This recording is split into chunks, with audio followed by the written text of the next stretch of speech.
we come in, this little philosophy I like to have.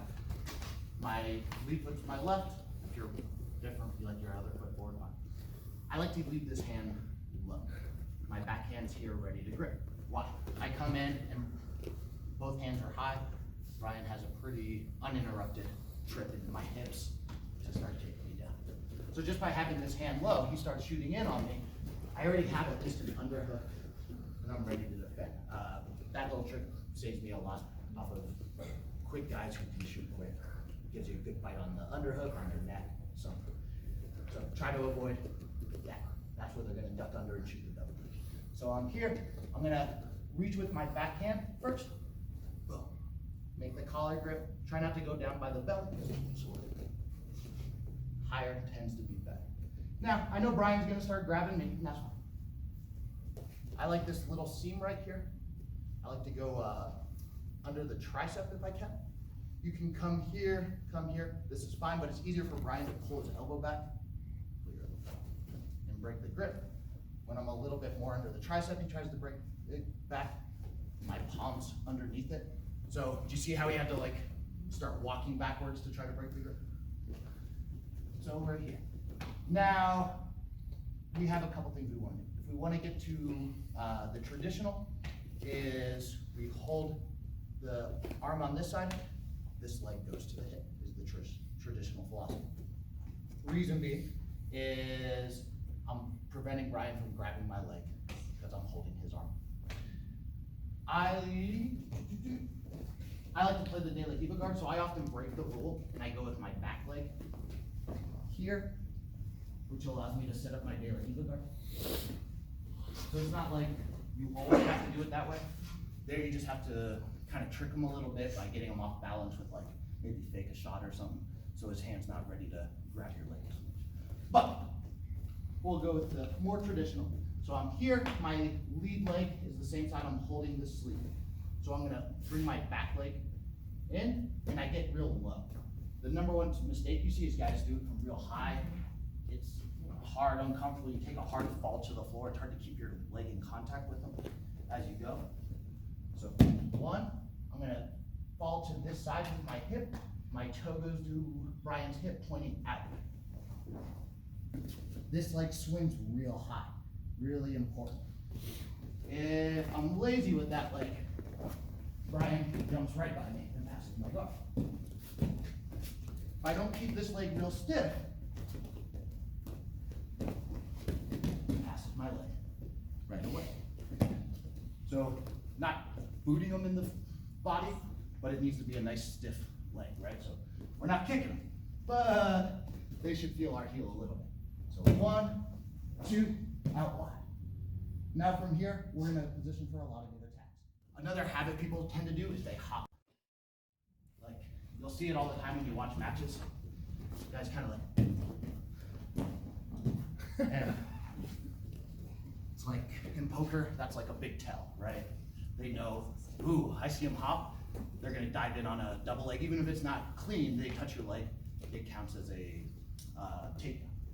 Right? So the more we can just get into one small motion, the better we'll be.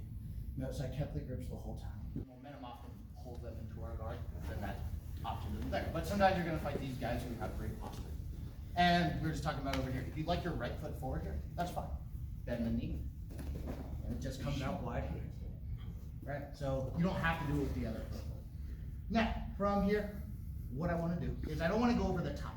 I feel here, now it's real easy for Brian to swing his hand under my leg, and yes, smoosh, and smoosh.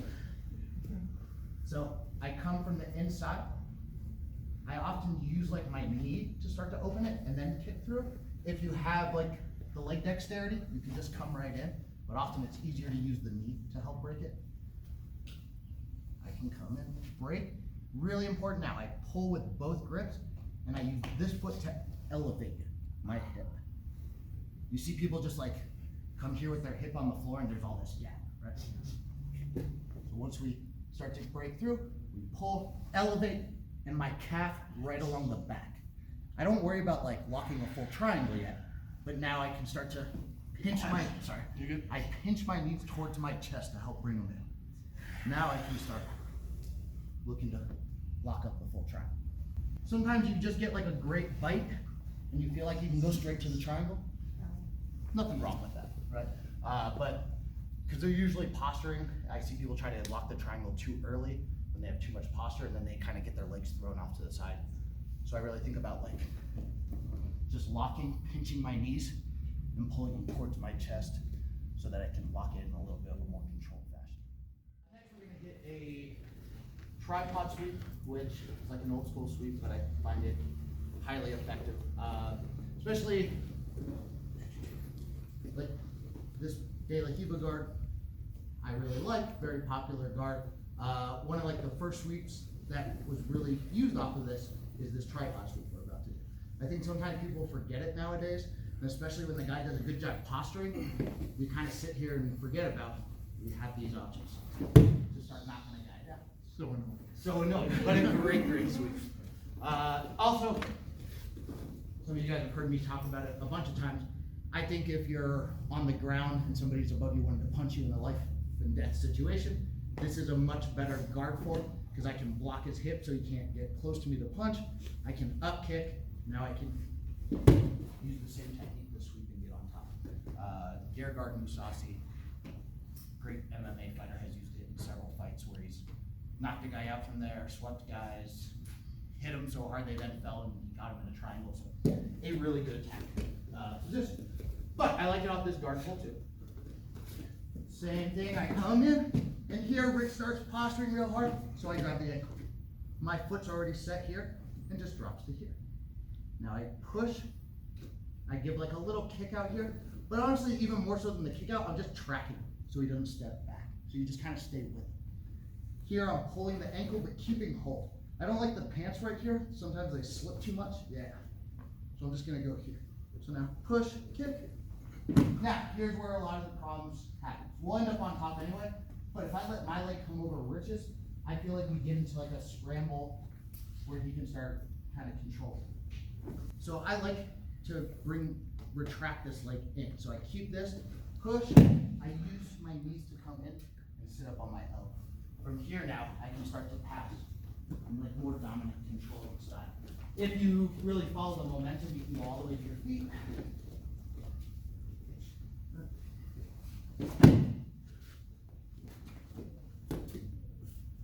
Which I prefer, so hold on to the ankle and keep it going. So the leg that's on the hip retracts in, coming up. So here, and maybe I try to push, but Brian does like a back step. Exactly. So when I feel somebody do that, I'm going to switch 1, 2. Now it's the same thing. I chop in, push, bring my legs to the inside. Still holding the ankle to help come up. Same idea. We come in. Oh, I try. He steps out. I switch my feet. Oh, now I'm up. Ready to work. So it's just nice to have a little backup plan. Because I want to always keep the hip control. This stays here. Yeah. So you start to step out. So I go both feet here. Now this one drops. Oh. Chops here. Okay. So, and it's the same basic motion, just we've switched the feet. So chop, push, curl the legs to the inside. See how I like kind of sit on my elbow here a little bit? That helps me come up. If I try to like hold the leg up, then it's on the elbow. I can come up much easier. Pass, pass. Sound good? Let's try 1, 2.